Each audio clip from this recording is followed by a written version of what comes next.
తెలంగాణలోని ఖమ్మం జిల్లాలో ఎండు తెగులు సమస్యతో రైతులు మిరప తోటను దున్నేస్తున్నారు. మిరప వేసింది మొదలు అధిక వర్షాలు కురవడంతో తేమ శాతం పెరిగింది.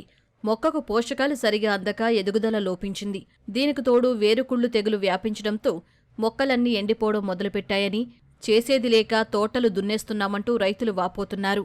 జిల్లాలోని ఏన్కూరు, తల్లాడ, కొనిజర్ల, రఘునాథపాలెం మండలాల్లో చాలా చోట్ల రైతులు మిరప పంటను తొలగించి మొక్కజొన్న సాగుకు సిద్ధమవుతున్నారు. నేను సుమారు ఒక 2 ఎకరాల తోట ఎత్తే అందులో ఒక 1.5 ఎకరం ఈ ఇల్టు రోగం వల్ల మొత్తం తీసేయటం జరిగింది. 1,00,000-1,50,000 దాకా నష్టం వచ్చింది. మళ్ళీ అందులో విల్టు రోగం అనేది ఇది ఒక్క చెట్టు నుండి ఒక చెట్టుకి వ్యాపించుకుంటూ పోతుంది.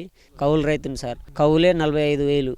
ఇంకా తట్టుకోలేక దీన్ని తీసేసి ఇంకా మొక్కజొన్న అయినా వేసుకుంటే దాని కౌలు మందం అయినా వస్తాయేమో అని తీసేసింది సార్. అంతే. కౌలుకు తీసుకుంటున్నాం. ఏటా 5 ఎకరాలు తీసుకుంటున్నాం. పత్తి వేస్తున్నాం, కొంత తోట వేస్తున్నాం. మిర్చి తోట ఏట వేస్తున్నాం చెప్పి 7 వస్తుంది రేటు, 7 రేటుతోని ఆశతోనే వేస్తాను. ఈ ఎర్ర నల్లి, కుళ్ళుడు, ఏరు పురుగు, చెట్టు సరిగా ఆరోగ్యంగా లేక వేసి పెట్టుబడులు మొత్తం వేసిన తర్వాత తోట బాగలేక మళ్ళీ దున్నేయటం జరుగుతుందండి సార్. తోటల కూలీలు, కలుపులు, గీలుపులు మొత్తం 3 లక్షల దాకా మేము 2.5 వేసినాం సార్. 2 ఎకరాలు కౌలుకు తీసుకున్నా. 50,000 రూపాయలు కౌలు. ఇప్పటికే 1,00,000-1,50,000 వచ్చింది ఎకరానికి వచ్చేసి. లాస్ట్కు విల్ట్ వచ్చి మొత్తం చచ్చిపోవాలి. దగ్గర ఒక 3 లక్షల నష్టం.